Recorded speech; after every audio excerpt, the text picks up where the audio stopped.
Yo.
Yep.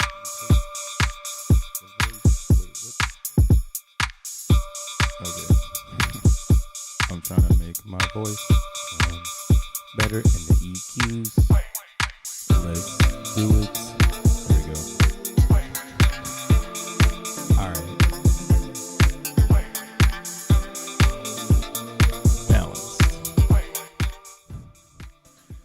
Balanced.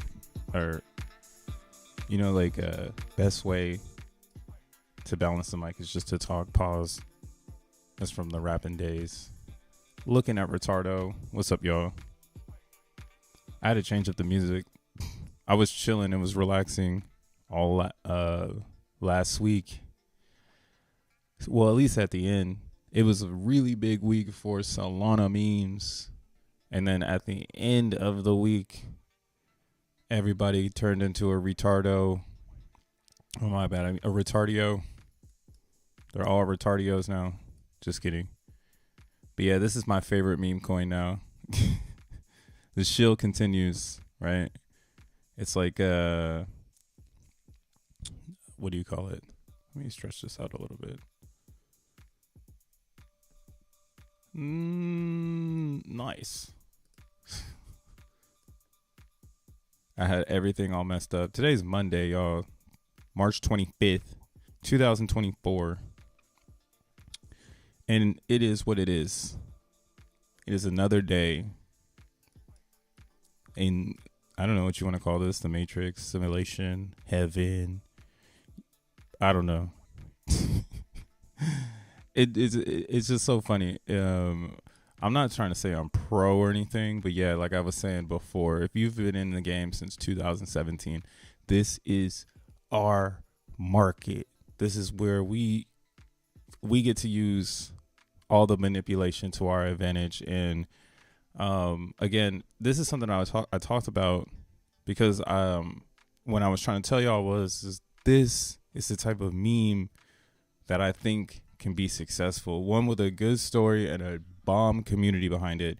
Not one that you just chase and everybody dumps. You chase the next thing everyone is dumping.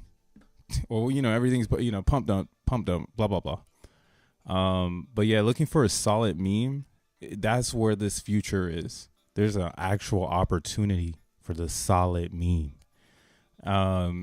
So I am looking for those stories, those really good ones. And Slurf on Solana, just to kind of give the update since it's Monday. Where is it? I haven't gotten back in, but the memes, Slurf is like a lot of sell pressure, but there's a lot of hodl pressure. A lot of people are holding. So I'm probably going to get back into this one too. But yeah, I'm just waiting to see what we get. I mean, it's pretty much confirmed already. I'm just being a little bitch. But you see here, there's a lot of sell pressure that just stepped up. This past 30 minutes. So this is kind of where I'm waiting for. But this pump right here that just happened before, just as I'm going live right now, that is pretty solid. Right off of that 200, doing meme chart things. Now, I stopped following the progression of their community. But they still have, yeah, a week later, they still have 60 million in the pool worth of liquidity. So that's pretty fascinating. So yeah, you could kind of say this weekend was the bearish point. And like there was a lot of bearish activity because if you're not in crypto, you're scared. Okay. All right, now I can put my face up because we're not talking about the memes. What's up, everybody?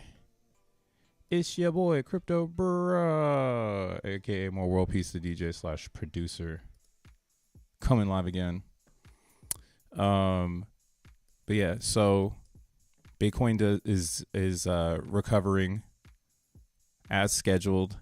The halving right around the corner, as scheduled. 25 days away, 26 days away.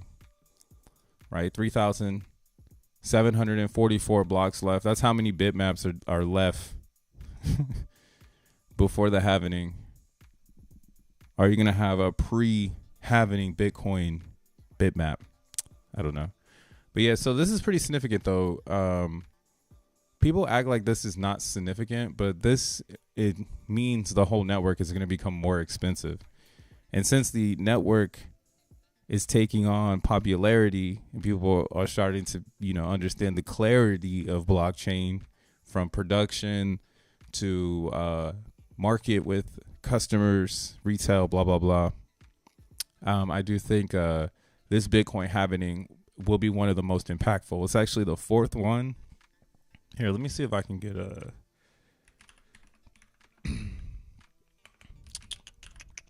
supply halving. Let's see.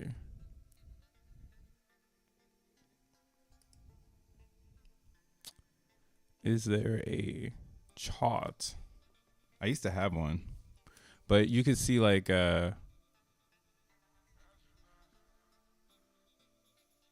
yeah, so this is the fourth one. The next one will be in 2028. And this is the most significant from the beginning. So in the very beginning, the block rewards were 50. So if I'm mining Bitcoin and I find a hash, then I get 50 BTC per hash. And that's kind of the early adoption, the early amplified feeling of like, yo, you're here now. You get to get some extra coins for just being around because who the fuck cares, right? It's 2009. Who the fuck cares?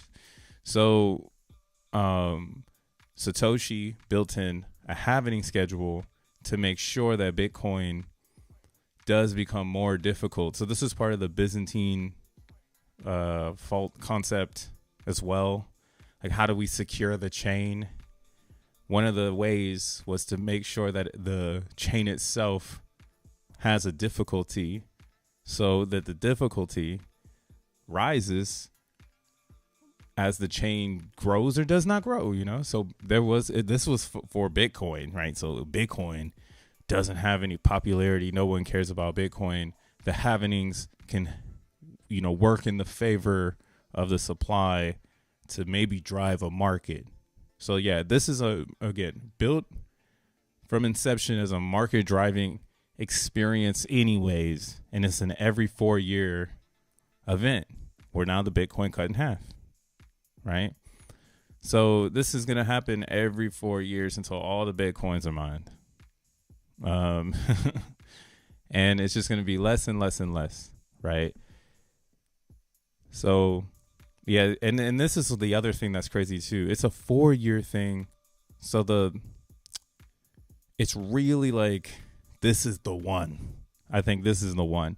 Because you see the next one in 2028 is 1.5 new BTC. That sounds like almost like an inflationary perception of like Bitcoin where you find some stability. Because that would make a lot of sense. We're learning that too in Zen. Like in Zen, again, memes are fun. Buy them, good stories, comic books. I fucks with it. I like it all. But with Zen, again, this is a distribution coin similar to Bitcoin. And the happenings in Zen are every day. Every day there's a happening in Zen. Because the EAA slices in half and there's less Zen created for the mints made that day. And there was an early amplified adoption phase, which everybody is feeling right now. Everybody's mints that are coming out all have extra Zen inside of them. on top of, the AMP. So yeah, there's a lot of shit going on in the Zen world where distribution is very similar to Bitcoin. And I can say these happenings, these technical, difficult pieces of the puzzle. This is like a technical piece of Bitcoin that no one really cares about. But if you're in the supply game, you have to respect the happening. And every happening, Bitcoin has seen higher prices. And again, I think this is the one where if you've known about Bitcoin since 2017, right? I've lived through 3. This is my 3rd happening, because 2012 I wasn't in Bitcoin, so I have no clue, and that's probably why it got to me, because anyone who was doing 50 didn't get loud until it was 25. See, XEN is following these same characteristics, and our happenings are every year, which make a lot of sense because Bitcoins are every 4 years, and it teaches people again about the value of blockchain. And yeah, it's like a little school. Zen is fast. It's the upgrade of crypto. So it's not about educating you on a base layer. It's about offering you innovation, right? It's like, I'm trying to teach you some new shit. I'm not trying to teach you how we got here. But we have how we got here built into our characteristics, which is obvious. That's what's cool about being Zenian. You are part of history. And right now, I'm saying, I have this theory that I want X1 in May, June, right? I'm looking at Zen right now too on the monthly. So look how good the Zen chart looks on the month. Ridiculous. Let's take off these lines. And again, the halving is pushing Bitcoin price because it's setting in. Like, nobody wants lower price Bitcoin. 50K was a dream of a user in August 2024. This is not a user's market. This is a full speculative market. This motherfucker about to go crazy. I don't know what's about to happen, but you guys already know our super prediction. My super prediction for Bitcoin on some outrageous shit right now between now and 2026, let's say $500,000 Bitcoin. Solid. Like a solid $500,000. Solid. Like, what's that R&B song? Solid as a rock. That's how solid I feel. Like how it's like solid 50K. That's how I feel about this 500K. Sometime in 2026, 27, going to the next halving, because the next halving won't be as impactful price wise. The price for the next halving is going to get priced in right now. Right? In a financial world, 28 is not that far away. Motherfuckers thinking about 2030 right now, bro. Like 28. Like, oh my God, 28. Oh shit. We got to price it in right now. So, and again, 1 BTC per discovery of hash. Right? And you got ordinals coming online. People getting ready to take this Bitcoin thing to the layer 2s. Yeah, man, Bitcoin's going to be nice, bro. So not too worried about the bits, man. Do your thing. X1 bridge will be there for you for the even lower fees. Bitcoin fees aren't even that bad. What's up, Mind, Body, and Crypto? What up, Bluey? More crypto Zen enthusiasts. Teching in the house. We got Muhammad. What up, Muhammad? Tree City West. But yeah, what's the Bitcoin hash rate right now? Tap that like. Yes, please hit the like button if you don't mind. How much is XEN? Oh, XEN has no price right now. XEN is going to be expensive, though. I can already tell. Because it's going to do what Bitcoin did, but faster. And that's because, again, you don't need to teach people the history. If you do the research, you just discover, like, oh, shit, this is following the same pattern. Because look at the hash rate on Bitcoin.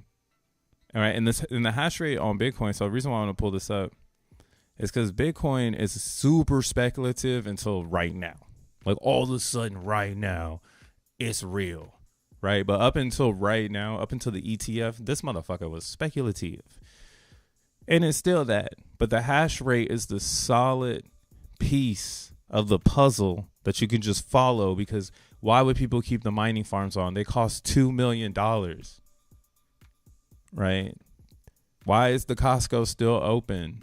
Close that motherfucker. It's like BJ's warehouse, like, because I go to Costco, so I'm like, what the fuck?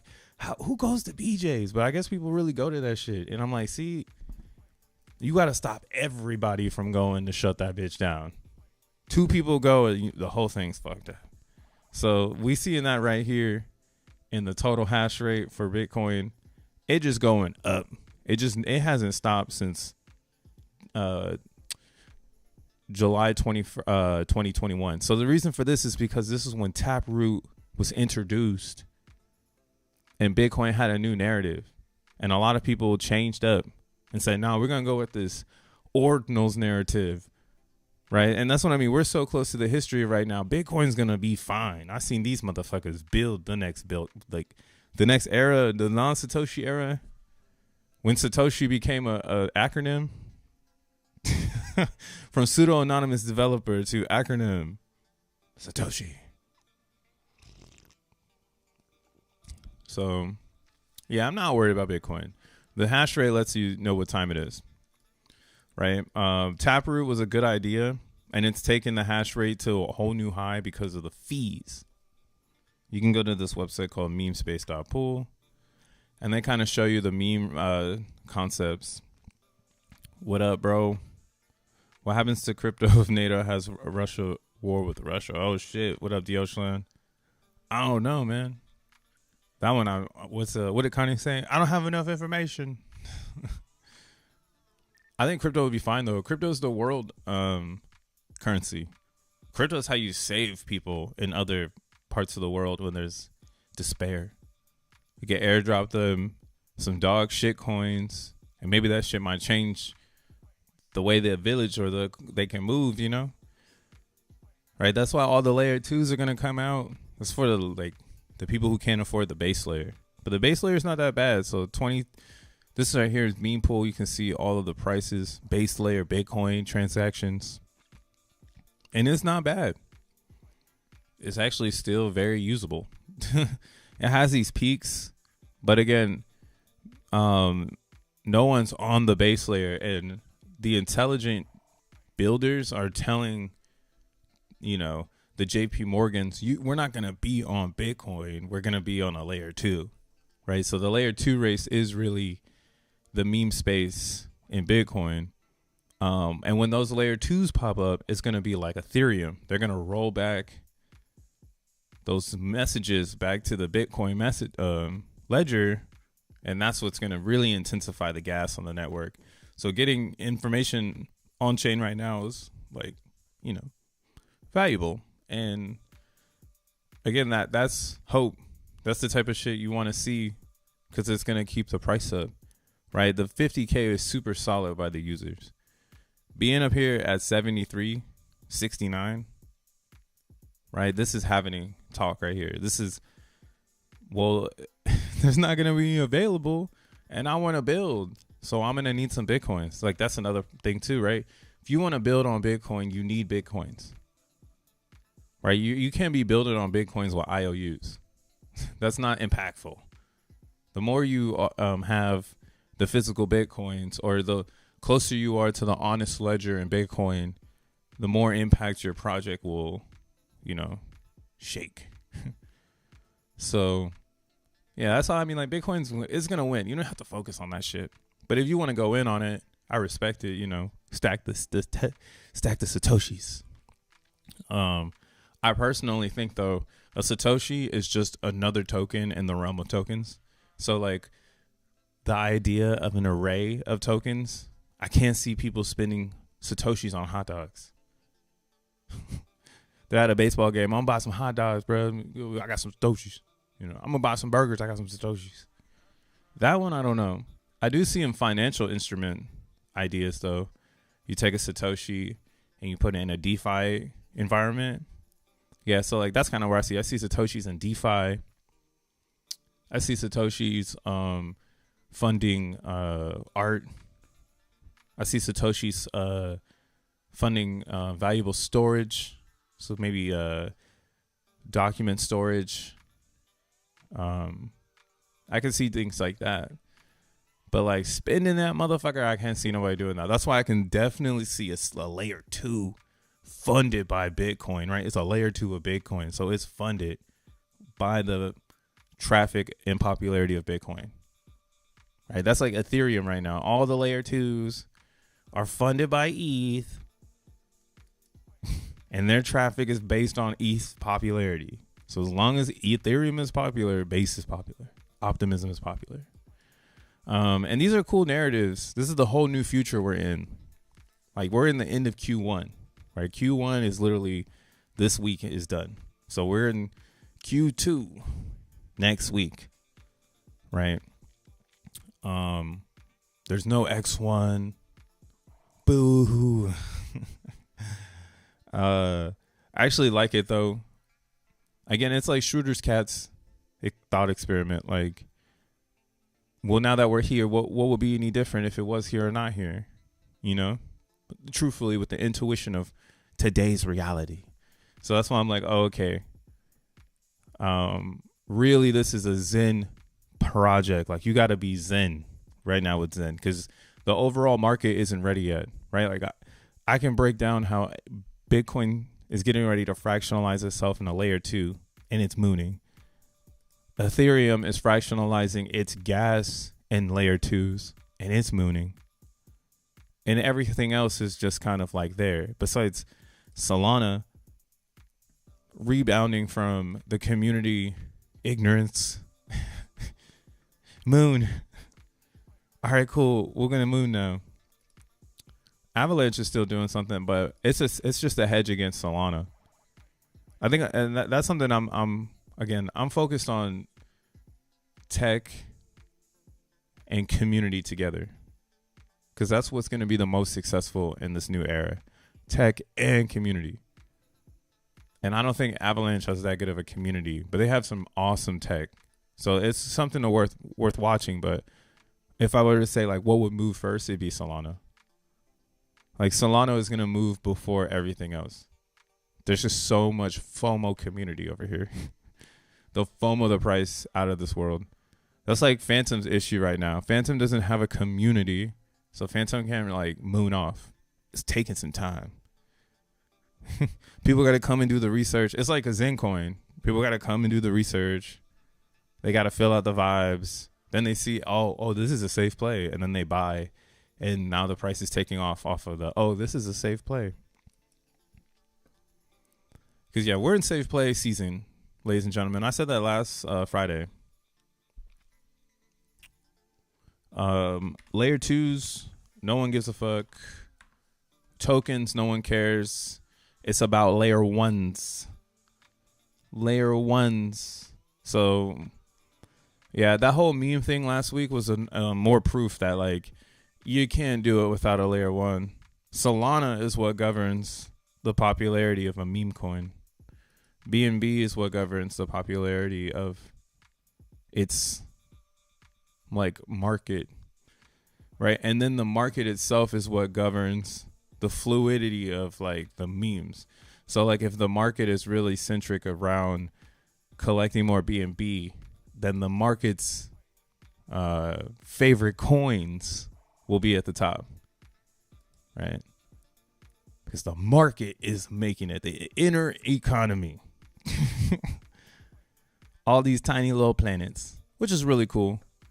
But again, look at Solana as trying to catch BNB. Both of them, though, are trying to catch 100 billion market cap. And I would like to see that, and I would love to see Tether get pushed down. Because this would be proof that like we're really in this new era where like people don't even want to go into Tether anymore. They're just straight up recycling right back into the crypto. Because what's happening is the market's moving so fast. The bots are faster now. So it's not like you can go into Tether and wait a week, right? It's like in 3 days, it's going to turn up again. So now you're just like, fuck it, I'll just stay in Solana and BNB, right? And now these are appreciating in price because there's so many people holding and the market is still getting buyers. So it's really awesome stuff going on in crypto right now. Again, that's why we're not seeing any of this action happening from these bottom tier tokens. Like, if you're asking yourself, like, why can't Polkadot get up the fuck here? It's like that. Like, it don't have no community inside of it constantly trading the coins around.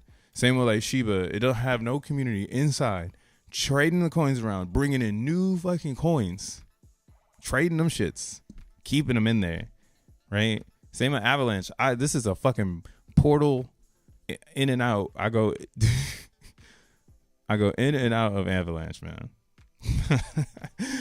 Like, that shit is nothing more than that, bro. It's a towel. Wipe the sweat off my face, and I'm out of there. But like Solana, I'm actually holding shit coins. So this is pretty interesting. What up, Diochland? We have to meet up soon, bro. That's no joke. Time is running out. Time is running out. Do you feel the heat, bro? But see, this is why, again, Zen is working because it's the same idea. Like, it has an economy inside of itself, and people bring money into the Zen world, and then they don't leave. They try to find new opportunity in the world. And then the world is giving opportunity, like a DXN, right? And the money coming into Zen, you could say, is like the gas. So when people spend gas, that's bringing money into Zen. Because they shouldn't spend gas. penalty that shit, right? But instead they spend the gas, they get the Zen, and they're in. And now if they hold the Zen, they become part of the economy. As the Zen rises in price, so does their wealth. And that's fair crypto, man. That is like crypto at its core, bro. So let's fucking get it.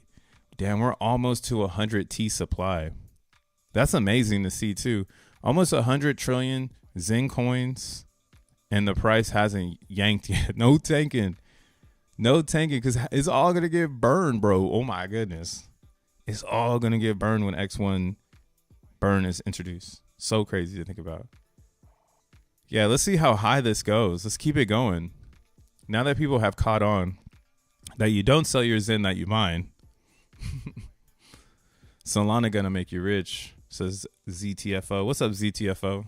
Haven't seen you in a while. Well, I mean, I guess in a week. What up, though? Yeah, Solana will make people rich. I think Solana's $1,000 coin.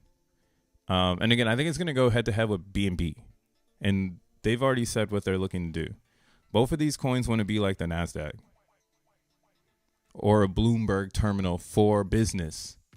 And it makes sense because once we get out of this like shitcoin world, and again, those shit coins turn into comics, or those shit coins turn into utilities, there's no real market for these BNBs. They just have ETH, Bitcoin, layer ones, like on a layer 2, right?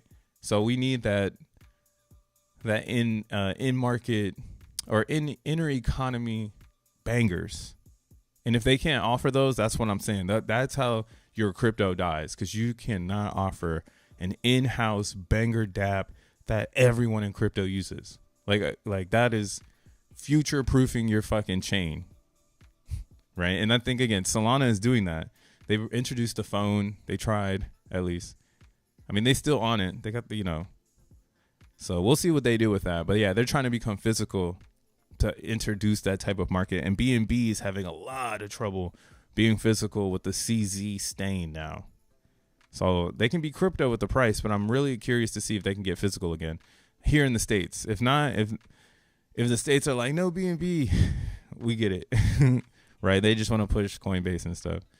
And it's just going to be an uphill battle that might be a good bet, But that's kind of like my whole thing with BNB. You're betting on some politics. And I don't know. I don't got time to put my energy in that. How about that? How about if you like politics, you should be in BNB. There is so much legal shit to learn over there. Like, that's facts. Like, if you're a lawyer, you should be on BNB studying, because they doing some shit over there, and they're still doing some legal stuff. Right? And that's why it's mooning, in my opinion, because BNB has got this community that really gets it. It's a really a really intelligent crypto community. Like they grew up with ICO in the blood. Like blood, they bleed ICOs.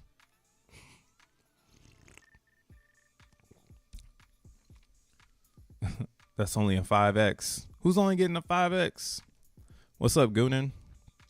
What it do, bro? But yeah, so DBZen, going back to the Zen ecosystem, looking really swell right now. And what I was saying was, is in the Zen eco, the difference between our products and everyone else's is we focus on low liquidity pools. This is just something I've observed that has been a successful pillar of observation. How about that? Like observe the pooled ETH in a fair launched project, because if it's low and the coins continue to like have value, right? And the value is in the community and the utility, then technically the like wrap ETH is just like a representation of like, I don't know, just shelf life, I guess, right? Like it's like, oh, okay, some people have some ETH in here and they don't mind losing the DBZen coins, but like in a fair launch, some people don't want to lose the coins, right? They had to make the coins, so why would they put them on the DEX, right? So that actually helps the price appreciate, because now there's always going to be a low supply of coins and then a small amount of ETH to keep it so that when people buy a large amount of coins, they leave behind a large amount of ETH, right? And if nobody comes to take the ETH out, then the price just gets to appreciate because it's a fair launch. There's no random coins that can come out the blue. Like they got to come from the unstake. And what we've learned in DBZen is they've already had a halving. I started this stream off with the halving, and DBZen had a halving already. And I think that's being reflected in the price. That halving reduced sell pressure, because now every day DXN is available, but all it takes is a few players to like mess it up. Not mess it up, but you only need like 4 players a day, 5 players a day for real now. I used to think that was like a problem, but like if you have that many people playing and they can do this, where they accumulate 1 ETH, right? 2 ETH, then this keeps the game going, because they're going to divide the coins and create the sell pressure. So there's a lot of people who aren't playing DBZen right now because they'd rather just buy it off the DEX from when people come and sell the coins they got from the auction, right? And that's how it's supposed to be. The supply is coming from the auction. The demand is coming from the amount of users in the auction. If there were more users in the auction, then stakers would be rewarded more. But that's not what the idea is here, right? Like that's like a bonus feature in DBZen. Is a lot of burners means a lot of ETH, which means a lot of yield. But in a low player market environment in DBZen, the winner or the game player realistically is the person burning the Zen every day, or like that position person burning the Zen. Like I'm trying to burn the Zen and get a position, because now as they burn, they take coins off the market. As they stake, they take coins off the market. As they build community, them fucking coins is never coming over here. And this is so crazy to watch. Like more, and again, this is awesome for anyone trying to build a crypto brand, looking for the fairest angle so that you don't have to pump it with anything extra. There's like nothing going into pumping DBZen. There is one thing, I guess. Doesn't really matter. That's what I'm saying. The community is who cares. They don't care that you don't care. And that's the buyback and burn from DBZen. Let me make sure I'm in the right wallet. Oh, I'm on Phantom. I need to fill the Phantom bag up. See, I wish I could buy Phantom from Coinbase. That's the one thing holding Phantom back. That's why it's $1 and and AVAX is 50, because you can get AVAX from Coinbase, that Coinbase Premium. But like DBZen, shit. So DBZen has the buyback and burn feature here, where basically they've built in Zen success within the token price of DBZen. So again, I've been harping about this because I think it's the most important thing that happened to DBZen, and why it was a no-brainer to be like, oh yeah, this is easy to buy now as a Zenian, because this is basically secured with Zen. Zen is its security layer, right? The fairness continues. DBZen was kind of great for a second, where it's like, what the fuck is going to happen with these whales? And what is the real advantage here, right?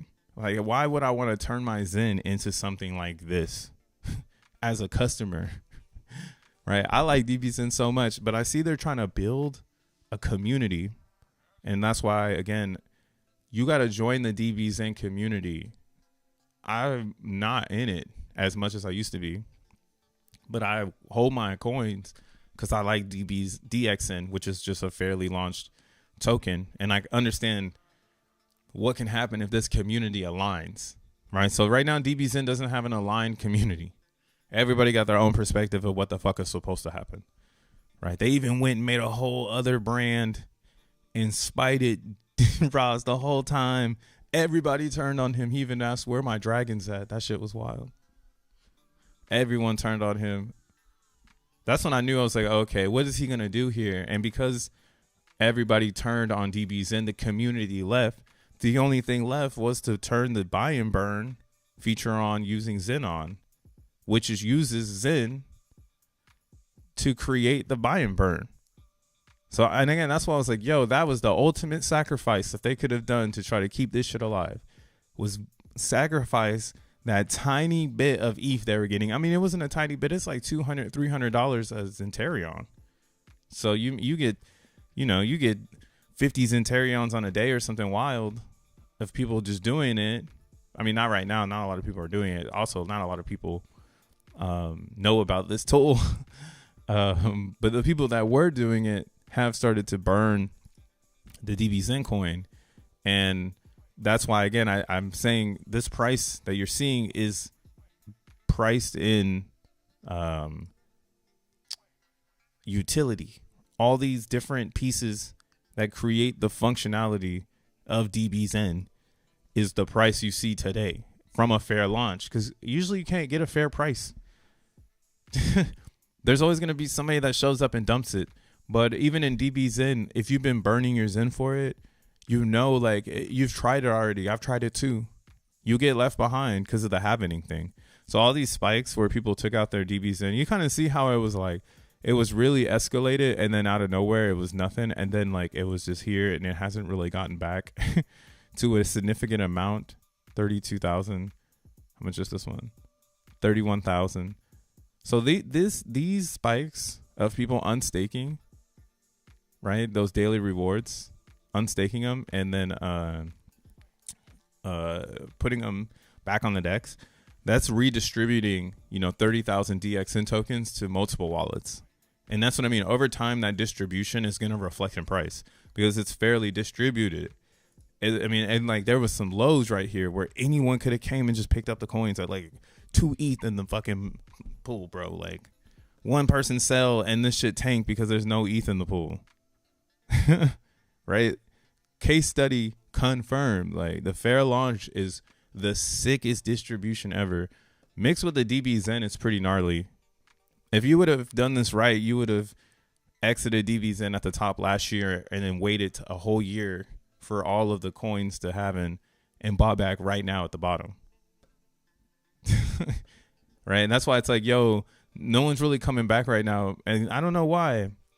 But again, there's not much in the market. So that's why I think people will gravitate back to DBZen. There's nothing out there. And I can't think of anything that has this much time behind it that you would want to try to fuck with. Like this, all these DBZen stuff is so easy to shill now. One little project pumps the price in a sense. Where's this is what I'm seeing right now from DBZen. So, oops. Let's go to Roz. Phantom has a community I don't see the Phantom community though. What up, Lita? I don't see the Phantom community, unfortunately. I'm like, where they at? Ain't no Phantom spaces. They gotta at least have some spaces, man. So this is what I mean right now. DBZen is building a community. You should join it if you like what they got going on. Again, I'm a Xenian at the core, so I'm really hyper focused on X1 chain and XEN. And right now I'm just kind of out there again talking about some of the other Zen projects that help with the disinflationary factor of Zen, and also utilize a new way of distributing a token where you can use a fairly launched supply coin and mix it with a native coin to then launch one of the most fair coins. I mean, that's what I'm saying. DBZen is the fairest because it's time spent on the chain plus native coin, right? Gas, aka Zen, and then it's remixing that with the native coin based on how much Zen, how much fair you bring to the auction, right? And then the auction is based on how much fair you burn. Like, can you burn the most fair a day to keep, a thumb on top of the pulse over here? And that's why I think, again, it's very successful in its distribution because now people know about it, but it's the first to do it. So it's the purest. Like, I can make a DBZen, but I'm going to always say now, it's like DBZen. Like, they own that. And that's awesome. Shout outs to their team for creating that. And again, that's why I do think DBZen, with just a little bit of side projects, is going to be done with it, And as a Zenian, I think it's one of the best places to burn your Zen for XN right now until like Phoenix and Joe Blau like come out with something with their fair token, or someone else comes out with something new, right? Like, I'm still waiting for something new.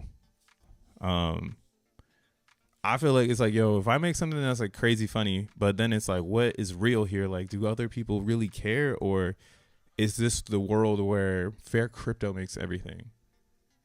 And you're living in a facade if you think real developers are going to come here and dev, right? Because they got to make money. So they might go and do, Apple things, Google things. We're in that arena where it would be fair crypto intriguing rather than like the polka dots, the Trons, the Polygons, like begging developers to show up. Like, without the devs, there's nothing, right? And I think that's why their price is reflected. Like, $1 sounds about right for a Fiverr style blockchain. Like, yeah, you get a bunch of Polygon and you get a developer for super cheap too, and you can make a crypto today. Yeah. Right? Doesn't the price kind of reflect like the time per hour when you really think of it? It's like, oh yeah, 12 cents an hour to create a chain or like an experience over here. Get as many hours as you can. But then you got to look into the blockchain and even see if you can have one token to fucking create a smart contract, right? Might be multiple tokens. Yeah, I mean, even Polkadot, like, if you really look at it, like, $9 sounds about right for a Polkadot. Hella zeros and a 2.9 sounds about right for Shiba Inu. They don't even have a burn in there. Right? Doge Chain at a meme price. Hard meme. Looks about right. And that's why, again, I think Solana and BNB have really good prices on them right now. They look about right. It's like, yeah, it does look like it would cost $69,000 to develop a small business on top of Bitcoin. If you had one Bitcoin and you wanted to build real estate, like, yeah, that 69,000 will probably yield you $1 million if you can do it right. Right. And the same goes for Ethereum, because there's so many loops and hoops you have to jump through. $3,000 ETH sounds about right to use the chain. Like, you can make some serious capital on ETH if you develop a smart contract and marketing and a whole bunch of strategy shit to get people behind you. Right? That's why, again, Zen is undefeated. No marketing. Bro, there's zero shit that went into it besides this dude works at Google. And then 50,000 Ethereum just rolls into the contract, bro. Like, what the fuck? Like, and That's why, again, I think in tech, it's easier than people make it seem. Just follow the people who came before you and get into their stack of whatever, you know. It's like, all right, if Fair Crypto is going to be the next 10 years of cryptocurrency, I might as well just get the Fair Crypto badge so people go, oh, yeah, he was involved in fucking Fair Crypto. Like, he has to be undefeated. That's like free game. Joe Blau is looking for my wallet right now. Where is, I know, I mean, I like Joe Blau though. He's a real dev. He's working in a real world. That's why he kind of is a signal for me to know that we're not there yet in developer world, because he tried something and something didn't stick. Because why didn't he fall in love with the way that Phoenix was released? Right? It's like I know blockchain is an art. So putting it all together and releasing it and people clicking and you knowing like, wow, I created that, like that's a feeling. That's like it's really emotional. Like that's why, again, I'm taking more integrity into this idea, because I think crypto is forever, or I think blockchain is forever.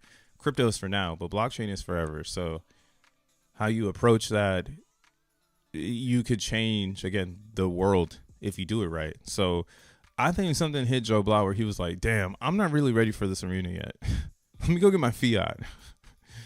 And I see his curiosity, but again, it's a different love for this space when you really dive in on it. And I'm waiting for that flame in Phoenix because it's there now. It exists, so it's just like cool. There's this thing over here too, you know, no owners, no anything. It's just like a floating coin. But we do know in crypto, things work with leaders. If they don't have leaders, that shit is dead. We haven't figured that part out yet. Zen is the only one. There can only be one, I think. I think there can only be one non-leader coin out there. Yeah. You can't have multiple. Like Bitcoin has no leader. It has a bunch of clicks. Ethereum has no leader. BNB just lost its leader. So that's why it's like a rogued one. A rogue. And Solana is literally telling you the community is the leader. Wherever the community goes is where the vibe is. Which is fine. They're like, we'll decentralize the community. We don't give a fuck about decentralization in the nodes. Just make as much Solana as you kids can. And again, that's why I'm saying, yo, don't sleep on DBZen. If they're going to make a blockchain, fuck it. Let them do it. I don't care. Fairly launch coins. Do whatever you want to do. But yeah, so this is kind of what I was seeing in DBZen. It looks like they get ready to do some Web3 AI distribution models using DBZen tokens. So kind of similar to this isn't like what we're doing in XEN. So in XEN, we're on a hardware network level. So again, that's why XEN is much different angle than what DBZen is going to offer, because they don't want to offer hardware. That's kind of where I'm seeing the DBZen debacle, right? If we got down to the idea of network, I would be so curious to see how they would build that. Like, oh, how you guys think you're going to build a fairer network? You know, that's like tackling something out of the scope. No one needs to really do it, but they could do it if they wanted to. So I'm enjoying their angle, which is Web3. So websites, they staying in the website world. And I think that's special. AI and website world is going to be important because not everyone will be enterprise. And that's why XEN and our AI approach is just as valuable, if not more, because it's going to be hardware. So I'm making something that maybe, or enterprise, you want to make some fucking money off that shit. If I'm just going to make some photos like on Dolly, then that's kind of what they're doing. They're like helping build a coin that's going to be used for web-based AI. So that's really dope. And I'm excited to see what the DBZen does, because again, DXN is fully decentralized. And if a lot of contract calls are happening with that coin and it's being burned or it's being moved around, sheesh. Yeah, here's what Roz posted. So he said in the short-term roadmap, they have NDX yeah, NXD protocol early April, and then Q, their AI protocol, mid to late April. Unknowns, of course, X1 and the proof of burn allocations for X1. I'm in the midterm though. Looks like they're about to do Mastodon on all chains. I just gotta open my mouth when I say this shit. Pause. Mastodon listings of new assets. Mastodon create your own NFT collection. Q decentralized launchpad. Long term, you guess. The elephant in the room, right? Now I think this is amazing stuff here.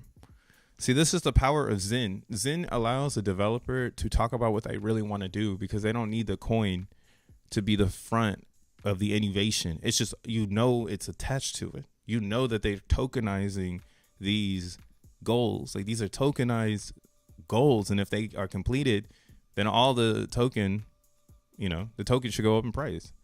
There's no real hopium. It's just, does it work out? Can they bring the tech? Can they bring the strategy and the marketing? That's really on them. And again, that's why it's like, yo, who are you betting on? In that regard, because you're still speculating. Like, you're speculating on this NXD protocol thing to be like hot. Now, I don't really know too much about it, so let's look at it together. Degens, one shitcoins. Yeah. We're in a 5th grade classroom. Crypto's getting ready to be a big boy sport, though. They're gonna push all that shit out of here. It's like the rap game, right? The rap game got really, really stupid, and then it got really intelligent right now because of the way that money works. When big money is at stake, intelligence always rolls back around because you can only do so much stupid stuff before it's like, yo, hold on, are we dropping the ball here? Like, we got the platform, something magical happens. But here, let's see what this is. NXD Protocol University. Let's see. Deep dive. Price floor economics. Yeah, all right. Introduction. In understanding value proposition of the NXD, it is important to understand the concepts of price floor from the perspective of Uniswap AMM. In this article, this concept will be outlined and integrated into NXD's fundamental value proposition. We innovate the community. We invite the community to read along to gain an understanding of this integration. What is a K-hole? What the fuck? Yo, chill. Jesus. Understanding constant product formula, K of Uniswap. Okay. Damn, Uniswap is wildin'.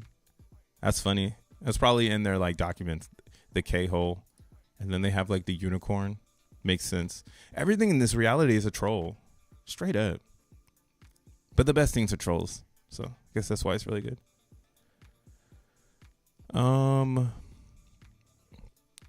Okay. I don't want to read all this, but this seems to be something that might be really good to learn. It's about liquidity pools, and my assumption is this constant must be the price changing and variable all the time, just like knowing it. So deposit, token A, token B, output shares, and then 12 people in the pool. How many tokens? So the trader swaps token A with 3% output to token B. Okay. Normal shit. You're in a liquidity pool. You get fees when they do trades. So wow, this is going to be some sort of liquidity pool. That's what I'm getting off the rip right now. The floor price. Okay, so let me see. Where are we at with the meets here? Requirements of floor price. In the following section, we provided a short example of the preludes to calculate the floor price in a hypothetical scenario. The following requirements need to be present to be able to create a floor price in Uniswap V2 liquidity pools. Okay, so this is V2 liquidity pools. Okay. What is the floor price? the fact that there is a fixed supply of tokens, in our case being NXD, the fact that the contract prevents removing liquidity from the LP, liquidity needs to be locked. Okay, true. Duh. The Uniswap V2 rules govern the price of the Uniswap V2 trading pair, being the K formula. So they're building a liquidity pool. I'm glad that they're educating. So pooled NXD, pooled DXN. The example is calculating the amount of DXN and price of NXD, which is DXN backwards, after being traded. I don't really care about all this math. Fuck all that shit, man. Can I just get a conclusion or TLDR? Like, what the fuck? The fundamental, blah, blah, blah. They really educating you, though. If you have the time, read this. Increasing the floor price by introducing deflationary tokens.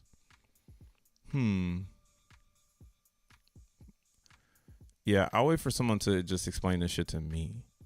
Sounds like they're about to just pair another token with DXN and try to create a token that's going to be like a stabilizer based on the disinflationary of DXN. Right? Like if you pair both of them together, DXN is deflationary. I don't know how this NXD thing is created. Look ahead, the NXD portfolio, blah, blah, blah. Yeah, just wait for it to come out, I guess. A hyper deflationary asset. What the fuck? Yeah. Yep. I'm gonna wait for them tokenomics. That's gonna tell me everything. So, I mean, I was hoping to get something out of that, but I really don't know what the fuck this is besides a liquidity pool token. And that's fine. I was kind of curious to why DXN didn't want a liquidity pool with Zen. But I mean, this makes sense. Make your own. Why rely on Zen for liquidity too? You know, kind of keep that on the side. The longer that DXN doesn't pair with Zen, the better, right? Because if it actually paired with Zen and Zen took off, then their growth would be within Zen. So it's actually kind of cool that they're not hyper focused on that. Like, oh, we need to be with liquidity with Zen. They're like creating their own coin. That's going to help rise the floor price of DXN, kind of eat the inflation of DXN, helping it go up. So yeah, I mean, there could be some insight right now too that we don't know. The people who are putting that together, I don't know who they are, and they could just be buying the coins too because they know that this liquidity lock is gonna like make it even harder to get DXN, and safer to buy. Like some people might want to buy this, but they haven't had a reason to. And if DXN is like giving all these utilities, then again, I was saying the real floor to me feels like $10, $11. That was where we saw the redistribution of a lot of early coins. Was right there, that in that range. So if we got back up, like again, like this is no man's land. So technically, this is like where we should be like flying up here. Yeah, man, I'm hyped. Again, DXN is doing DXN things. Just buy the coin and stake it. I don't need to focus on anything. Wait for my mints to be ready. Hopefully, Zen goes up in price, right? That's why I'm focused on getting Zen up in price. Because it's now if Zen goes up in price, using Xenon, using DBZen's tools, right? Even like Joe Blau could make a fucking gasless claim to buy and burn Phoenix coins or fucking make a liquidity pool. I don't know. You can do anything at that point. It's almost like the community could make it up. Like, oh, fuck it. Why don't we all just put our early mints towards a fair launched liquidity pool or something? Yeah, there's a lot of different ways you can do it. But it would have to be XenFT related. So that's why I think it's important to push the XenFT, but I get it. You can get cheaper supply on these lower gas days on coin tools. So why wouldn't you? You know, even I did. I was like, fuck it. Why wouldn't I do this? Gas is like 15. I'm like, why wouldn't I coin tools right now? That's so dumb. Let me do this. What's up with Cuba? Reading that reading that is push-ups for your brain. Nah, yeah, I gotta like sit down and not be live and read that. Cause I'm not popcorn reading that shit for you guys. You guys can do that on your own. Popcorn read on your own, boys and girls. If there's girls here. But yeah, we had the best gas this weekend. I hope you guys took advantage of that shit. Where's it at? This is my favorite gas site.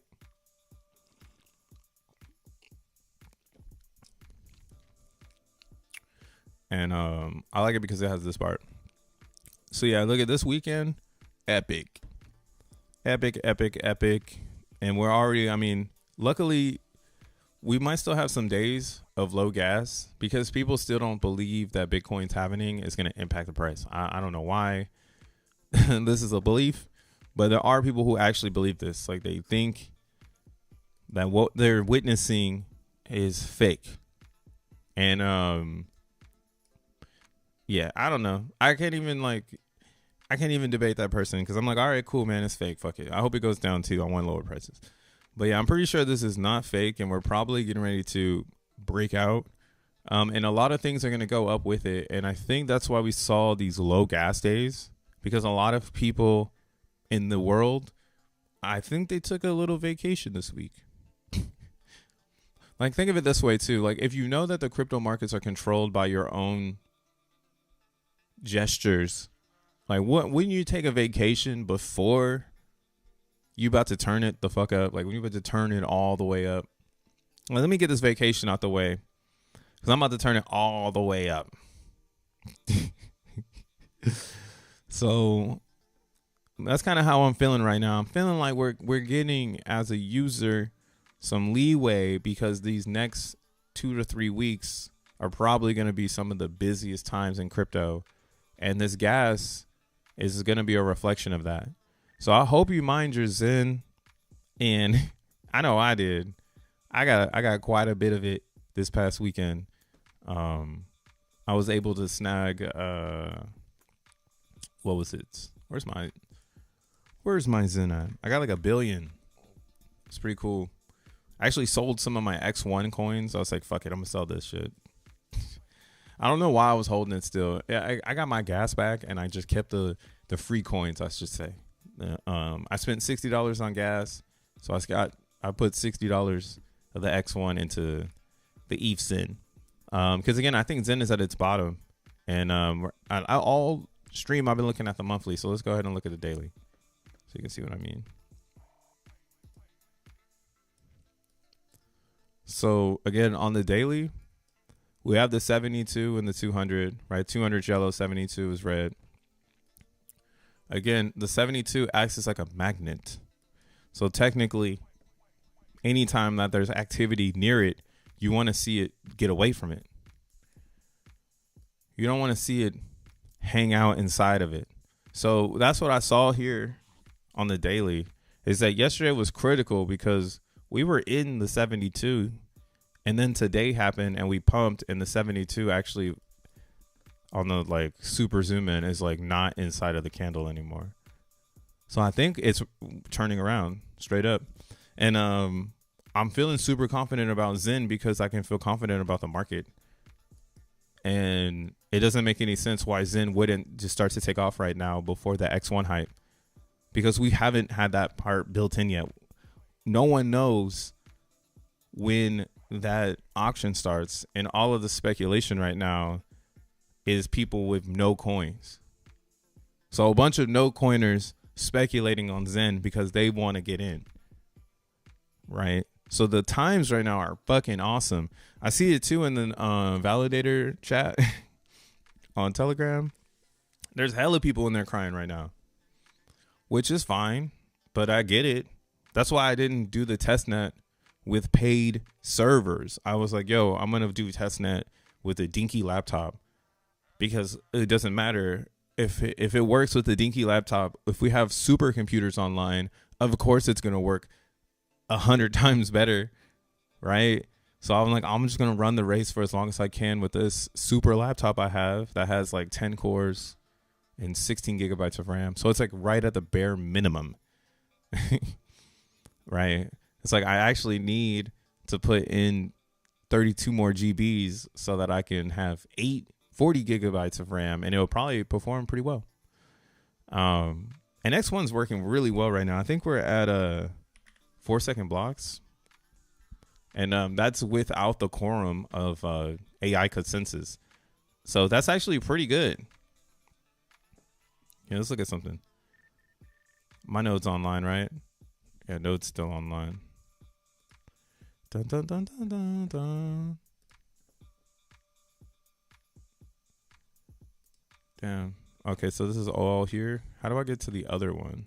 I want the other block explorer. I want the other one.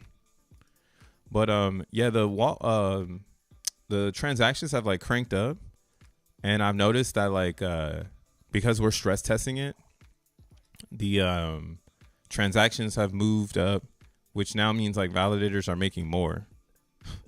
So this is super unique to see right now, man. I'm like tripping out like, yo, it's fucking working. So you see here, I have 4 XN. In the last day, I think I claimed them the 23rd. So 2 days ago, I claimed my my XEN that is coming from the node that has 100,000 XN staked, and I had whatever amount. But 2 days later, I have 4, and that's because they're cranking the fuck out of the chain right now. So this is why I'm like, yo, X1 is so bullish. It doesn't even need to come out. Like, the problem that no one talks about in crypto is your ghost chain has no transactions. So since there's no transactions, there ain't no fees moving around, and there's nobody that wants to secure your chain. People technically right now want to secure X1. There is, oh, I don't have the nodes page. I don't think I have it. Let me see.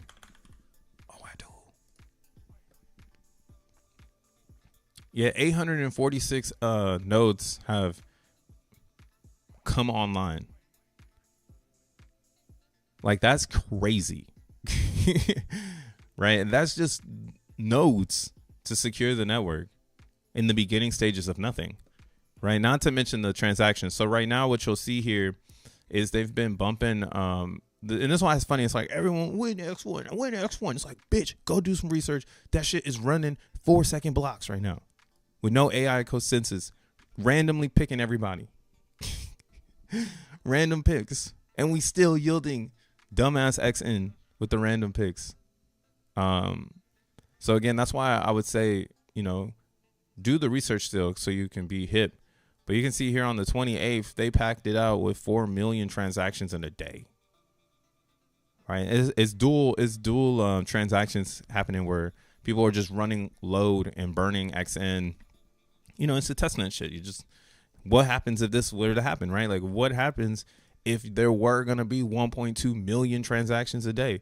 All right, let's see if we can compare that to anything else. Let's go to the largest blockchain next to Bitcoin. Let's see how many transactions.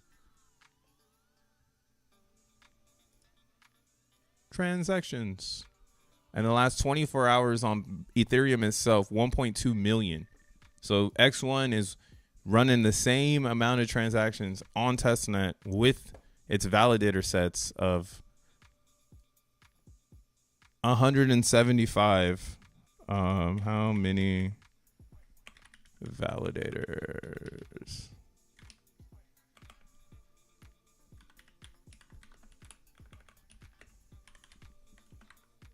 Let's see how many validators are live right now on ETH.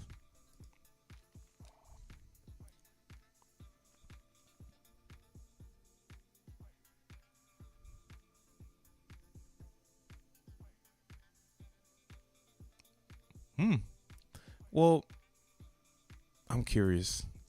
That's a lot of fucking validators. Holy shit. I didn't even know they had that many validators, but it makes me wonder, like, are those full nodes? Or is that the wallet addresses? Because anyone can be a validator. All you have to do is be part of a validator pool. So you can add like all the addresses together and like make it look like there's all those. Or, you know, you have, I don't know. I'm not trying to be a hater. That's awesome, though. If this is how many people are on their network. I'm so curious, though. That's a lot of fucking validators. Yeah, damn. Ethereum is wild. That's wild. Damn, that makes X1 look small. But again, the question with me seeing this, right? And it's like, wow, that's a lot of validators.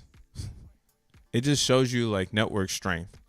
Like 1 million people believe in this almost. If it's even 1 million, because it's also, it's hard to talk about active validators because one person can have 100,000. They can have like 100,000 CPU setups and then have 32 ETH staked to each one. Right. So it's you know, but I mean, I feel like it's good to see because it just proves that like the network is secure, and that's why ETH is probably going to get ETF. Like you look at the hardware side of Ethereum, and it's like, oh, this is a no-brainer. There's no ghost chain. There's active transactions. That's why people are going to stay keeping their nodes on. Right? Here, let's look at Phantom. Out of curiosity. Nah, we can't look at Phantom. We got to look at Solana.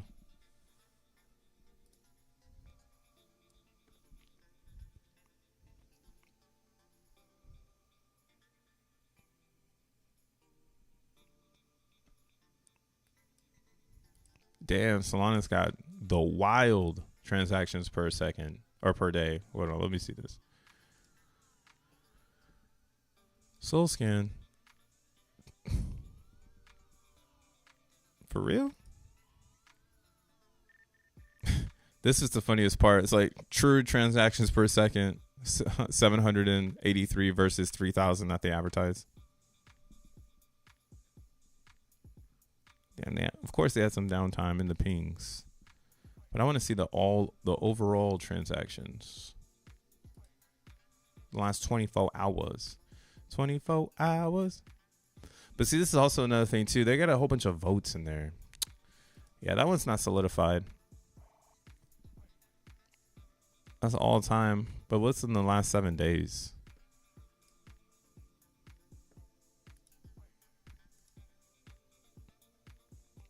Wham wham. Whatever. I don't really give a fuck because again, X1 is just gonna be up there with them, and that's why again I just wanted to point emphasis at this idea that in testnet world there's people testing the chain to see, you know, if it can even handle real world activity. And this is kind of where we are right now, and why I think it doesn't really matter if X1 came out right now or 2 months from now. The more people that realize that this exists is what's important, because how much more FOMO is it that it's not live and that you found the testnet rather than it being live and you find it? That's the most impactful marketing you can possibly do. And they've rolled out the shabizang of content to get people to this testnet page. That's all that matters. Everything that's mattered, everything we've done in Zen is just to get people right here to see, wow, 1.2 million daily transactions, 5-second blocks. That's not bad. Right? That's actually not bad. Here we do a testnet transaction. We'll claim this delegation. Make a video about how to be an X1 validator. I don't know, man. I'm kind of like, do I even want to be an X1 validator? Dun dun dun. Do I even want to be an X1 validator? Damn, I got 30 XN over here. Wait, this can't be the one. Which one is this?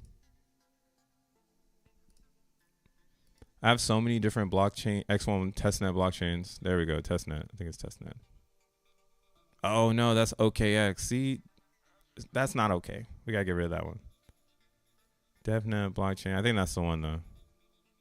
Oh no, it's this one.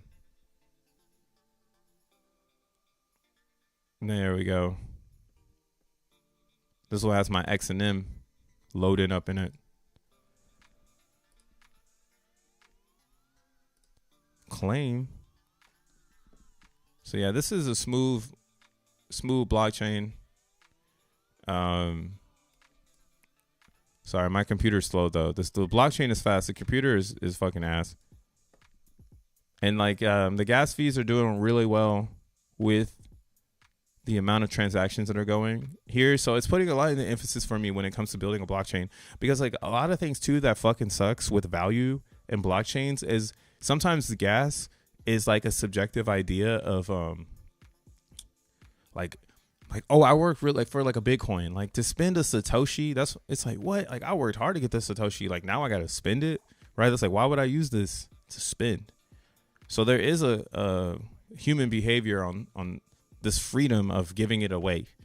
And I think XN having its like world of creation being free, right? Like you burns in for it, you mine XNM for it. Like the work is not XNM or XN, you know, the work is reflected in the owner of XN. It's not like the XN coin itself. Not all the attention is there.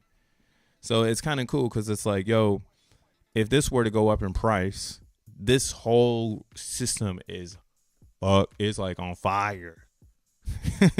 Right? You're gonna wish you staked your XN type vibe if it goes up in gas. Because that's what I'm trying to say. Gas should get to a point where it's balanced, and then what's going up is the price of the network, right? And then if people feel good about the network, it should keep going up in price. It shouldn't be like an avalanche, right? Avalanche stalled. There's something wrong. People don't like the network. And I would say the inscriptions is what stalled it, because we're still in early crypto, and Solana shows us that like the way you don't stall is by enriching your user. and kind of letting them freestyle for a second. Them users freestyled on Sol and like went from $18 to $192. That's community driven. It means the only person that is moving Avalanche price. Avalanche price also could have meta if the gas price wasn't, again, if the gas price did not move with the price of Avalanche. But Avalanche can't get the gas any further down. Like this is as far as it goes. What is it? The 25 knots or whatever. Like they haven't been, like that's gas. It's stable. Gas is stable on Avalanche. But then Avalanche goes up in price, which turns you off. It's almost like it'd be better off if they did the X1 thing or the Solana thing, where their gas, it doesn't factor the attraction of the coin. A lot of people are on Solana because the gas is so, it's not even a thing. It's just a click. You just click and go into the next fucking forever down, you know? That's like X1 right now. You just click and it's like, all right, here we go. All right, successful. I got my coins in my wallet now. At least I should. Does demo doesn't work. And these are like makeshift prices. But yeah, I mean, what's happening here is the value is going up because XN is being created amongst all the validator sets. And then as those validators hold and recycle that XN back into their stake, then like the price goes up, the APR go up, because all that XN never hits the market. Whatever is on the market is there. And when we haven't gotten there yet, but they kind of explained it, when new XN is created to try to keep inflation stable, it burns supply. Like that's why I don't know what it does. It's like something that Solana does where it creates like 2 tokens, and then when you go to release it or withdraw, like how I just withdraw my block rewards on Solana, it does that, and then it deletes the second coin and gives you like your place. It's like it deletes the placeholder that made 2 and then gives you another one. So I don't know what the fuck is going on here, but we take that idea and like make it so that it burns the XN, the double copy XN in the pool, so that not new XN is coming on the market, if that makes any sense. So 2 coins are made, so no coins are made when they come out. It's fucking weird. I don't know what it is. I'm watching it slowly here, but it's based on this. Like, this total supply is always going to be doubled or something. Like, the new coins are doubled after 1 billion. It's initial 1 billion supply, and then XN supply will rise as transactions happen and new blocks are created. So as people stake in, and that's what's crazy. It's like they really are opening XN up for everyone to participate, because now block rewards are essentially just faucets, right? It's just a faucet. I posted this earlier because this is just proof of like how the faucets work. Like, people have always asked, like, how do I get a faucet in crypto? And it's like, oh, you just mine Zen and then you can stake it with ETH, and now you can get XN, and that's a faucet. It's essentially a faucet. Or you can mine XNM, and then you can transform that XNM into XN coins whenever you want, because that's the automatic faucet. Like, you can always transfer value of XNM into XN, right? So it's pretty fascinating how all of this is being set up. And again, that's why I think there's nothing out there like X1 chain, and it does not need to be ushered out, because the markets don't even care about this type of liquidity action yet. And I mean, even now, like, the price of gas is shot up, which I expected. Like, I expected this to happen. Like, this was expected, right? High gas. So Zen is going to start probably reflecting that here. I got one more metric I'm going to look at, and I'm going to D it. Is this testnet X1? Yeah, that's testnet X1. So all of this is all still going. And then again, when the validators, there's a wallet already for X1 chain. It's lit. And then now, like, even Tree City West has a validator where you can stake to it, and it mines coins called hash. You can, yeah, if you stake to the hash head number 8 validator, you get to mine hash coins, and they show up in your wallet like this. And it goes a little something like this. Kick it.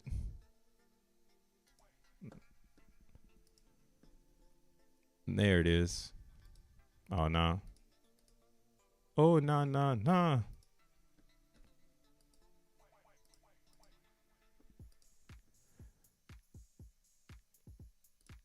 There we go. But yeah, so this is like a normal block explorer. So the one that has most of the data is the block scout one. But the one that is built in-house is this one. It has like PWA Explorer is the one that has all of like the current block data. But there is 2 explorers, and that's why it's like, yo, these haven't even merged yet. So you know you're early, because those haven't merged yet. Down here you can see the total amount of XN that's been burned so far on testnet. 37,000 XN has been burned so far. Because yeah, in case you didn't know, XN burns on every transaction. So it is disinflationary and inflationary at the same fucking time.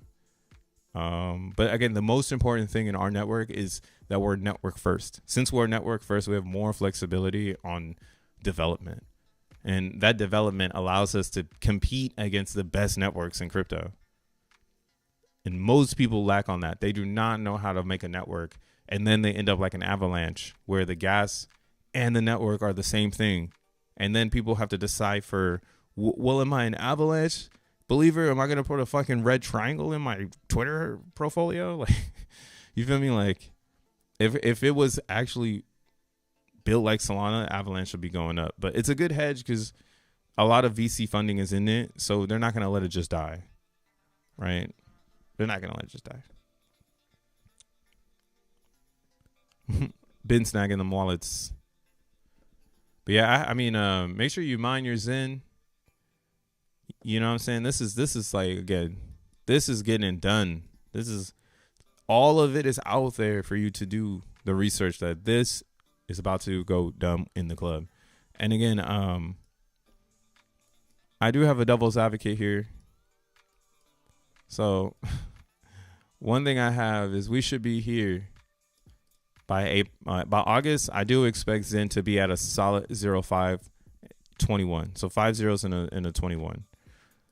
My speculation is, how long do we not get X1 chain, and how long does Zen suffer because there's no X1? Right? That's like something that's real, because Zen suffers if there's no X1. And right now it looks really, really good. It actually looks like a Kamehameha is about to happen right now. So where do I get these lines from? One of them is at the I drew a Fibonacci line, or a Fibonacci retracement from the last sell-off when somebody just released the bag. And this here is just an uptrend from the most recent bottom that was confirmed with the green candle, or lowest bottom confirmed with the green candle in the macro here, and or micro. Sorry, I'm not a trader, I'm just trying to use the terms. And that's what I'm saying. I'm seeing it here that the market seems to be deciding that, you know, it's time to head up. And what's really awesome about this is, again, we could totally go all the way up to 5 zeros and then trade sideways, because the pain would be set in, because your billion is going to be way more expensive up here, right? Like a billion right now is like $500. So if we get to this yellow line, a billion is now $5,000, right? So now it's like, oh shit, I don't fucked off a couple billion. Now I need to buy back. And that's why, again, the craziest part about Zen is that since it is deflationary, there's not enough supply for people to buy off the market in one blow. We just got back to $1 trillion, right? This pool just got to $1 trillion and it's pumping. So we are like, this is so crazy. This is my conservative play though, because May 28th is my like X1 is going to be a real day. I expect X1 to be real on this day. So it could go up, it could go down. I don't give a fuck right here. This day though, it's just got to be real by this day. And the reason why I wanted May is because this is 1 month after the halving and right before Q2. The most important time of the year. People take their tax money. People cash out. People take chances. The established part of the year comes in the beginning. So Q1 is like everyone's getting in their seats. By this time, we should be up here. If we're not up here, then like Zen is a failure. Like, what the fuck? You feel me? Like, all right, that shit is a failure. I'll accept it. Right. If I don't have X1 by May, I'll accept that Zen is a failure. How about that? Why are you misleading? There's 7 trillion to buy on. Oh, well, see, Tomo Cat, you're on the SEX though. If that SEX comes to the DEX, that's what's slowly happening. People are coming to the DEX with the centralized exchange, but the centralized exchange doesn't rule the price. The DEX rules the price, because if it's arbitraged over here higher, people are just going to bring it over. And that's what is that's what the centralized exchange doesn't want. They don't want you to bring the supply out and into the best price option. So that's why, again, I don't lead with the centralized exchange price. So it's not misleading. But if they want to bring that exchange over, I am open for it, because that's part of the trap. Right? All of this is all a trap. As long as this money goes back and forth over here, that doesn't really matter. It keeps the price up. Think of these as like giant farms of Zen that people for some reason are giving to other people. It's so crazy to me. But I guess so. They shave on. This is all Asia. They have a whole different philosophy of how they navigate in crypto. And that's kind of why in the Western side of the world, we live on the DEX. We don't live on the centralized exchange. Obviously for reasons like you got to get a VPN anyways, but yeah, I don't think the centralized exchanges hold more weight than the actual DEX, and that's what's so hilarious. 1.3% is in the DEX. I ain't no way I'm going to Gate.io to trade it. And it's just going to ping pong in there like a fucking bing, bing, bing, bing, bing. So I don't care. As long as it's not coming onto the DEX and going into hands. Or how do you say this? If it comes out of here and it comes into the DEX, I know it's going to get burned. So that's why I don't mind it staying here. It's just going to appreciate the price and make the DEX and make everything just work. I don't know why people are over here, but I get it. They want cheaper fees. But yeah. Because how is all this going to come to the DEX? How's 9.3 trillion Zen going to come to the DEX? No one's even bringing it over here. You know a good analogy for this? Just look at USDC. Or here, we'll do RAP BTC because that's all over the place.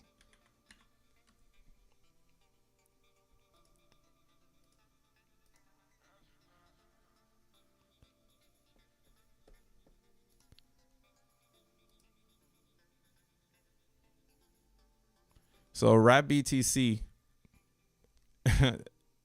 right? Because RAP BTC is not owned by like wallets. It's owned by exchanges. So the exchanges don't really matter. They're just letting you know they got all the coins.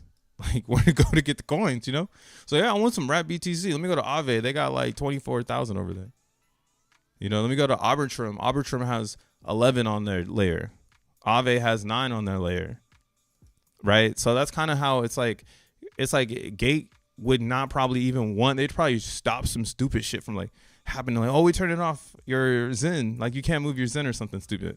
And then everybody's all mad at them. So I'm not really too worried about it.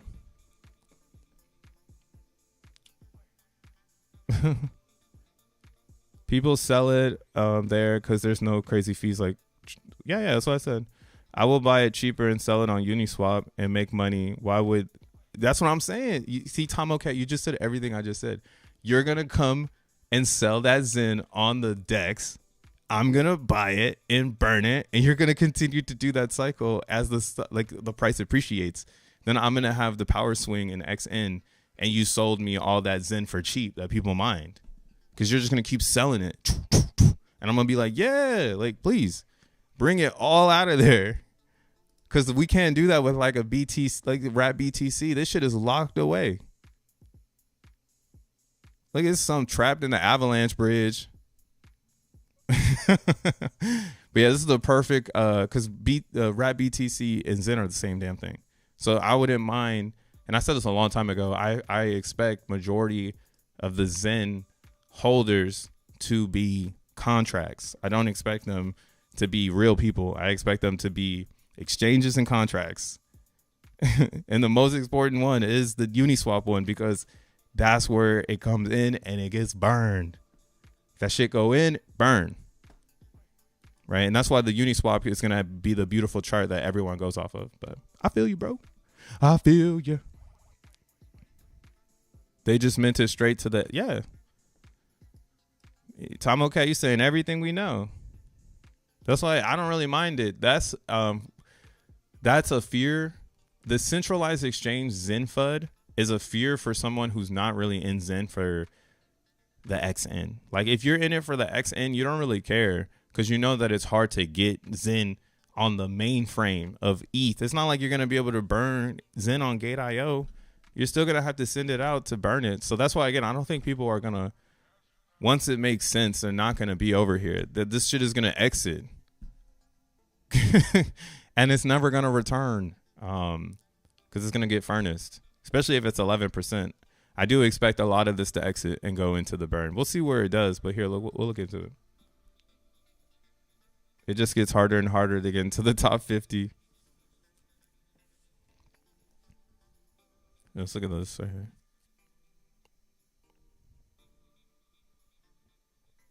Token transfer counts. And then I'm going to see all of it. What? That's it?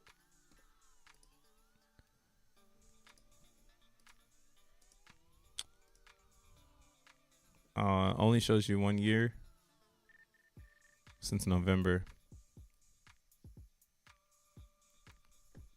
Yeah, this has been on the rise ever since. But again, that's why I'm like, it doesn't really matter. Because look at this render coin. Damn. Gate.io straight into render. Oh, because that's Gate.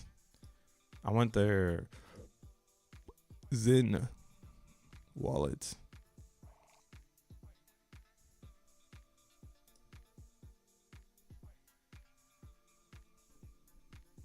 Yeah, you see it's a bunch of ends. Transfer in 12 days ago. I don't know. I'm not analyzing these wallets, to be honest. Because in my theory, they don't exist. They play against themselves.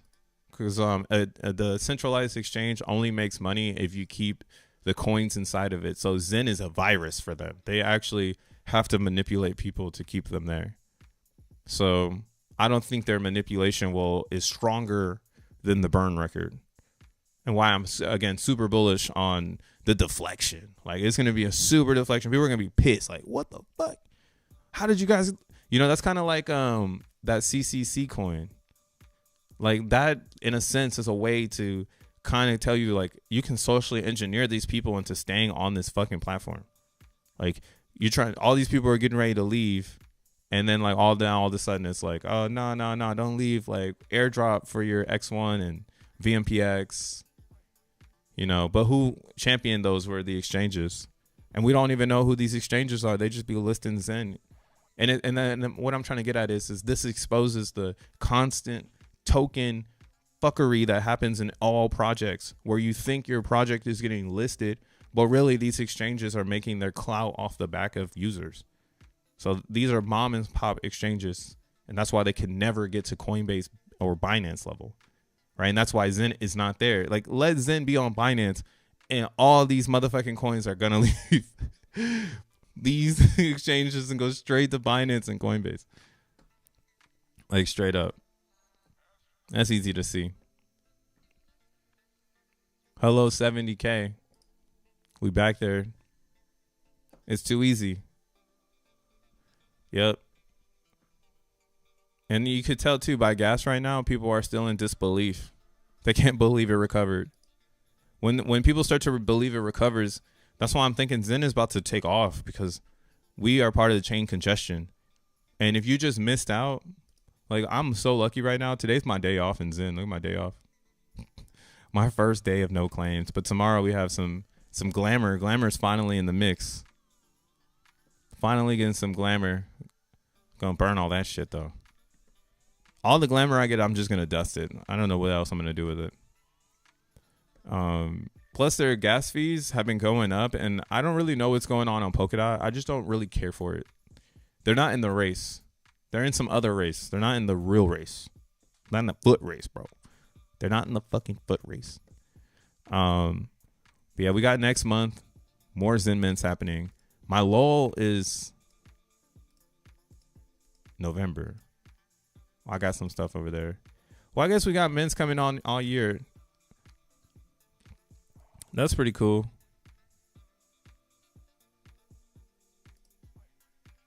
Oh, those are Phoenix. Got my Phoenix showing up later on in the year. I think these are all Phoenix, huh? Nah. Yeah, I'm going to keep champion Zen on Avalanche at least. Like, I don't really know what to do. I know what to do, but, you know, if you're in Avalanche world, you want to work with me to work on that shit, let's get it. I think we have the best token on Avalanche, and I think Avalanche is a ghost chain without a Zen. They can never be anything. They go up with X1 chain. Like, a lot of these chains will go up with X1 chain in the future. I'm going to have balls and ego that big right now. But yeah, kind of how like chains go up because Bitcoin is successful. These shit chains that couldn't make it because X1 is better than them, they're going to go up with us because we got Zen on their network. That's why Solana can't have a Zen, because Solana figured it out already. So you don't need to study Solana's internals. You actually just need to study their community and their how they got to this. Right? So Avalanche, we're coming to save your ass. Polkadot, we're coming to save your ass. But you don't even need Polkadot. You just need Moonbeam. So it's not even really saving Polkadot. It's just keeping them in the conversation. Keep them in the conversation. Keeping them in the conversation. Let me close all these windows. I got one too many open. But yeah, congratulations everybody who's been hodling. Hodl strong. Yeah, I was hoping something cool would happen while I'm on stream, but nothing's gonna fucking happen, man. Nothing's gonna happen. Now that's an amazing breakout on the 15. Also, this one, Zen's turning into a trading coin. If you go down to these lower time frames, it's like a meme coin. A lot of volume right now. Oh, I guess that's one thing I didn't show that I wanted to show. Let's check this out real quick. Let's see what the supply is looking like. So I need a little more money. Time to run an OnlyFans. You need a little bit more.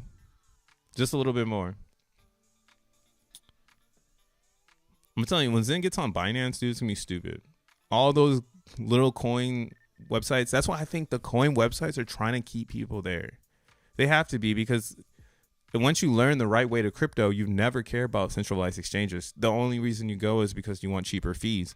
But then I would say to you, or that would say to me, why are you just trading Zen? The intelligent play is to hold it, put it on Ethereum and hold it. Why would you keep it in a centralized exchange and expose it to possible risk of someone hacking and stealing all the coins? Like that doesn't make any sense to me. It's like, oh, you make an extra $100, but this Zen is going to change your portfolio. So why would you even risk it for an extra $100? You know? But that's just me. Maybe it's just my own common sense. And maybe my common sense is too strict. Maybe I need to loosen up a little bit and have some fun in the Wild Wild West, right? Yeah, that's why I'm like, yo, when the real centralized exchanges come online, all those other ones will just be a mind trick. So not really anything you got to pay attention to. With the max NFT maturity time starting till August. Yeah, but that's fine. We've already had majority of, or everything has already happened, because the highest inflation is now. It's not like, what do you call it? When August comes around, if you sell all your Zen again, then are you see what I'm saying? Like, you're just putting all the coins on the DEX, and everybody's like, oh, cool, I didn't have to mine those. And that's where we are now because of this last the biggest inflation happened already. So this part is just part 2. So you don't really need to worry about that. This is fear. If you fear this and supply, then you still need to learn how Zen works. All this is a giant bucket of Zen coming online to burn for XN. And that's why, again, I have like by August, May, XN should be fucking successful. People should be like amazed, like, whoa, what the fuck is this? Like, that's how I'm expecting it. Like, I'm expecting it to come out hot. And when it comes out hot, everyone's like, whoa, what is this? Like, and then Jack Levin's doing interviews and he's back on the stage. You know, everything is coming to life. NVIDIA is dropping these crazy GPUs. Elon Musk is getting ready to put a human in a motherfucking rocket. Like, things are getting really futuristic, you know. And that's kind of why, again, I'm not really fearing this moment. Right? This isn't maturity to me. This is like free supply, because you would be helping us get cheaper tokens by selling it. So what I really do hope is that Zen goes up in price, and then everyone is doing Xenon, and Xenon is causing the sell pressure. It's not actual Xenians. It's like when people come and go, why is the price going down? It's like, oh, because Zen is up and all of the people are, because catch me on this one. All of the mints right now have EAA. So if everybody comes back and then Zen is up and then they're using Xenon, then they're getting a 30% hit on their 100%. So they're getting 70% of the ETH. 30% of it is going back onto the DEX. Right? And then they're going to sell the other 70. Like, you got to be kidding me. Like, that's why I'm like, oh, everyone's hodling, because Either you sacrifice the Zen on the DEX or you hold it for the burn.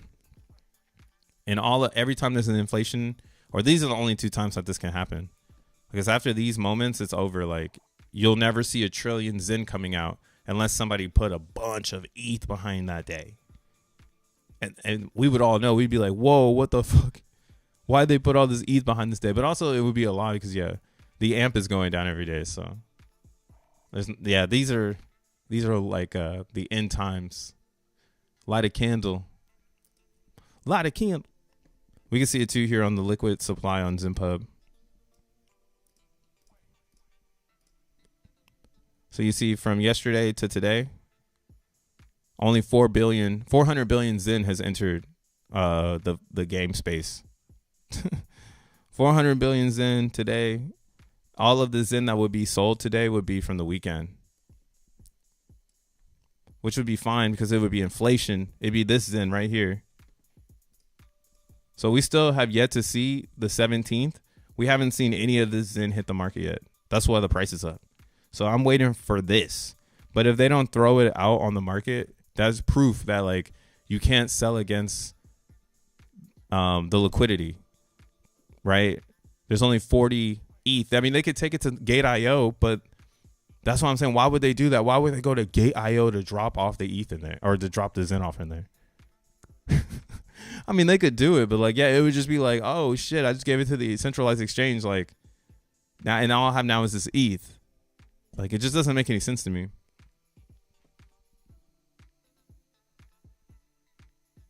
JL will do as much as RH.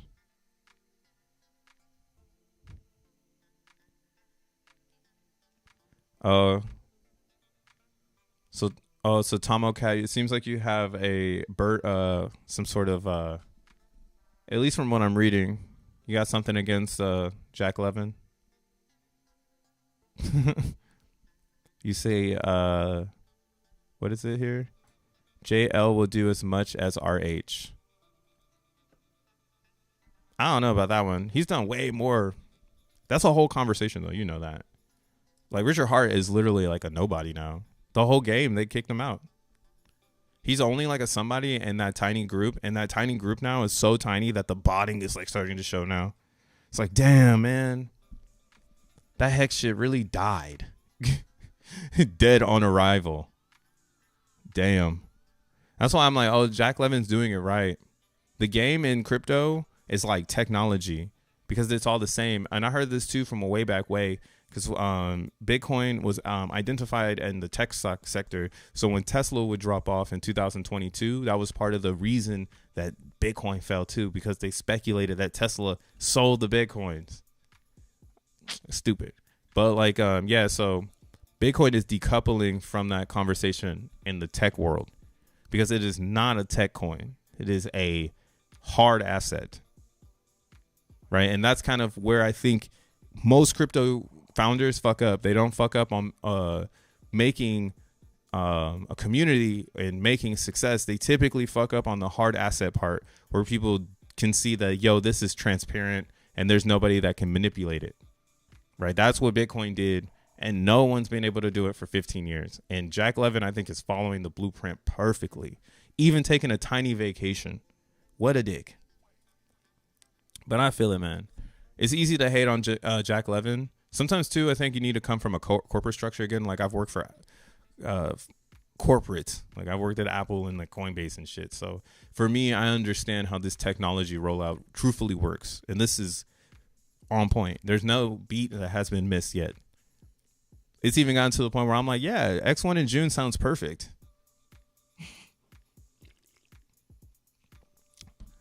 It's beyond these things take time. The impact that you can make is way greater than what anyone thinks that green candle is going to do. Right? What Richard Hart did was bring together people and change their lives as a community. That was it. He didn't do anything else. He brought a bunch of people together that were curious. That was it. If he was really on some shit, to talk some shit about Richard Hart, if he was really on some shit, he would have been able to pivot the scenario and keep his face around. But again, the fact that he disappeared and his face disappeared, That's proof, bro. And then he rugged Hex. Like, you can't even compare him to Jack Levin anymore. Like, they're not even the same people. That question was for Richard Hart. How the fuck are you going to repair the world, bro? And instead, he made it a worse place. Right? I think some people aren't allowed to have this magic. This is real magic. And Tomocat, I'm sorry that, like, you feel like Jack isn't going to be the best magician in all of crypto. I think, again, I don't care about that Hex magic no more, bro. That shit is bad, bro. Look at this. Look at this magic. It's called math. Math it. Zen magic is just math, bro. We're all just in algebra class chilling. 1T, 40B, or 40 ETH. Again, that's all that matters in the fair launch. People demanding those coins with low liquidity. Ask Parfetta, he'll let you know. He'll let you know. DXN still doing his thing too. You know what's crazy though, mind, body, and crypto? I don't even think there's that many people on other chains. I think we're it. Because a lot of it is botted right now. I saw this with the Slurf people. They kind of exposed it to me because every day they had less and less and less people in their space. So I was like, oh, okay. They have less and less people in their space because it's dying. And that's what you don't want to see. You don't want to see death in the space. Like Zen has yet to die because it's not based on people emotions. It's based on math and supply. So it's just too easy to bet on. Everything else is just like so speculative. That's why it's dying. Because you're speculative. Blah, blah. It's so speculative. My Hex stakes are dead.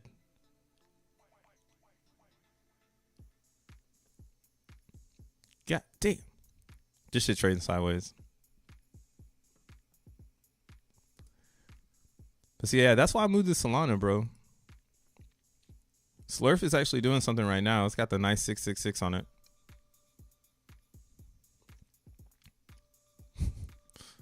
It's getting evil.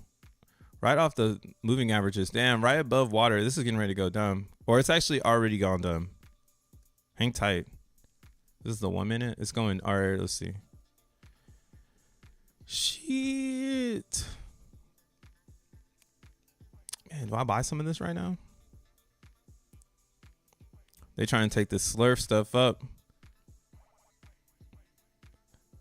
Well, because, yeah, but you see, this is textbook. The 200, it came down, it tested it, it broke above it, it came back, it scooped underneath it, it went up and it rallied. It's a little oversold now. I would say the community is strong though, so it's like worth the buy. Yeah, I'm gonna go play with some Solana coins. I don't know what you guys are gonna do today, but I'm gonna go play with some Solana coins. And yeah, man, keep your head, your thinking cap on, man. Stop. You know what's crazy about the whole Zen thing is so many people are emotional. Like, no meme attached. Just like super sad because they made a bad decision. And like, yeah, man, the fuck, just this stuff ain't supposed to be real. I like that part. Just, I mean, besides the people who be getting, and then that's what sucks too. It's like people that are good people typically get rugged or get fished, right? So you got to protect yourself in all cost. Whatever you interact with, the integrity of your belief in this motherfucker, like all that shit has to be like principle based. Because if not, you're going to lose for sure. And like, it's designed for you to lose. Like, it's really designed for you to lose. Like, everything in crypto is really designed for you to lose. To always be 10 steps behind the crowd. Zen might be, like I said, the last piece to the puzzle. And after this, you'll be trying to get solar panels. Or it'll be something else. Like, I think it's going to be like AI. Like, the people will be trying to figure out, like, crypto's done. We've got digital money. What's the next thing that I can become? Well, like, what else do they need a broke person to create? Right, the broke people innovate, bro. That broke man mentality makes something that nobody was thinking about because they're the only people that can answer that question. Or that hungry man mentality. Let's not use broke. Because maybe you're just hungry. You're making a bunch of stuff. So, yeah, stay hungry. Stay innovative. Stay curious. Look at Slurf. Jesus. But we in retardo. It's cool. I'm getting some gains over here, though. So I just need this one to break out. This one looks so good, too. This one actually looks better than Slurf because it's got more headroom on the 4 hour. And it's already done what Slurf will probably do, which is test this top, have a little bit of a dip, and all that good jazz. But yeah, you see things like this, man. Just go have some fun and don't take this shit too serious and just protect yourself. And crypto should be your friend, as that one guy says. But until then, peace.